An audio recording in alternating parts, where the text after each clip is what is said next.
So this morning we thought it would be helpful to have a quick chat about what actually happens in a child inclusive mediation session, so that you will be aware of what would happen when your children come into the office to see us. Generally speaking, we will already have spoken to you about what your children are like, their likes, their dislikes, little bits about their personalities, so we have a rough idea of what to expect.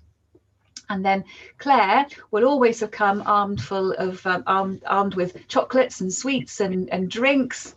I do. I truly believe that we've got to make it as nice as possible. If it isn't okay, then please say. But most children do like the odd Haribo or the odd chocolate buttons or something to try and make it a little bit nicer. Especially as a lot of them are coming after school, so it might be an after school snack kind of thing, and we are willing to accommodate requests within reason. Yes. So once we've got them settled down, we'll talk a little bit about their day. And the main tool that we have are some cards called the bear cards, and they are picture cards. They are about maybe 7 inches tall, something like that, and each of them will have a picture of a bear with the different emotions. They might be happy, sad, frustrated. There's a picture of a bear with its back turned. They're all numbered and they don't have the name of the emotion on them. So we use about 15 of them, which shows a full range, and we will ask a child, for example, if these bears had a situation like yours and they were coming to meet us, how do you think that bear might feel today? And we would ask them then to point at the bear that best represents how they feel, and then we will ask them what that bear is feeling. And Claire will talk to you a little bit more about why it's important not to name the feelings ourselves and to let the children do that. So it's really important that they say what that bear is feeling from their point of view. So the bears are lovely, cuddly bears, but with very expressive features. And often we have found that ones that we feel express a certain emotion, a child might say it's something completely different. So there's one in particular that always sticks in my mind, which I had always thought was a really happy bear. And a child told me that they thought it was quite conceited. And that just shows why we don't ever say what we think the emotion is, why we allow them, because they often have a very different view.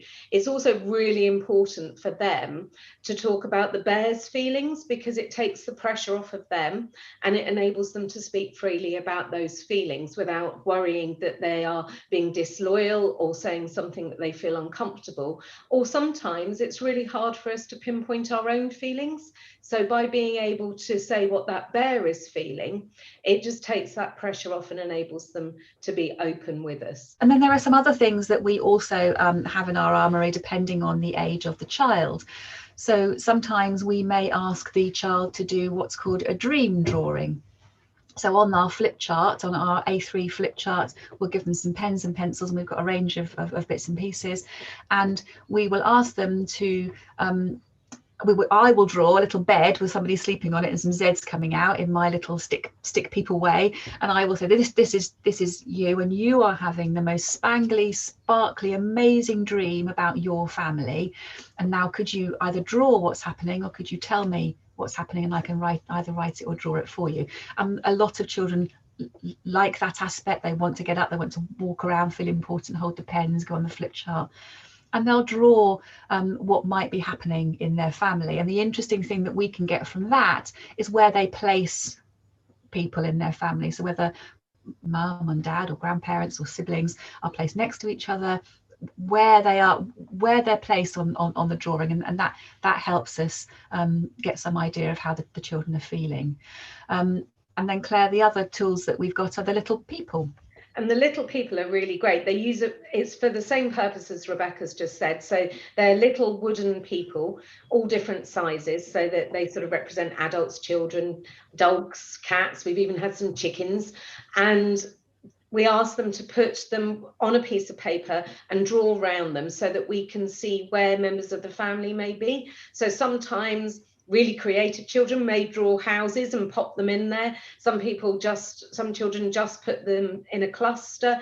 But as Rebecca just said, it's really interesting to see where they put them and how then we say to them, how do those people interact? So it might be, how do your two siblings get on? How does grandma get on with your eldest sibling? That kind of thing. And we learn an awful lot about those family dynamics and what's really important to those children.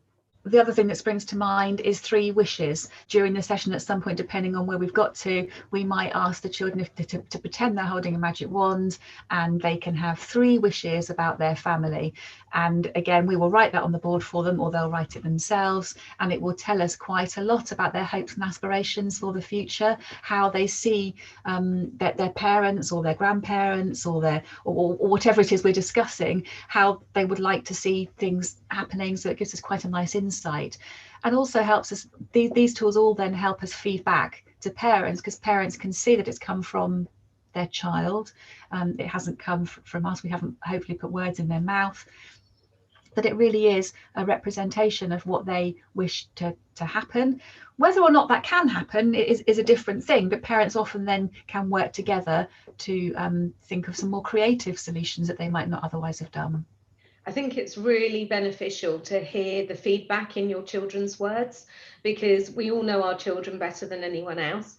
And when you hear their little phrases back, you then know that it's truly what they said and what they want and how they felt. And it's much easier to then think, well, we can work together to give them what they want within reason. You're still the parents, and the children don't get what they want just because they say it, so that we're not going to advocate, watching YouTube at 10 o'clock at night or anything.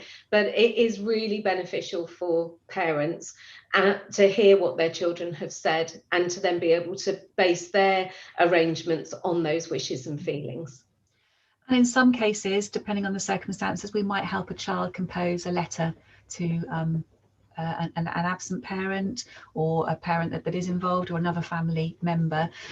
Typically after the meeting's ended, and we'll have another meeting with the parents to feed back, and that may then lead on to seeing a child again, so that they feel a little bit more involved. But the second meeting is always a little bit more kind of suck it and see, depending on how it's gone and what the parents say in the feedback session. And whether that child needs it. Some children feel that one is fine and they don't need anything more. Some children want to know what the outcome is. Yeah. But so I hope that's been a really helpful guide as to what we might do when we see children, so that you know how to prepare for it.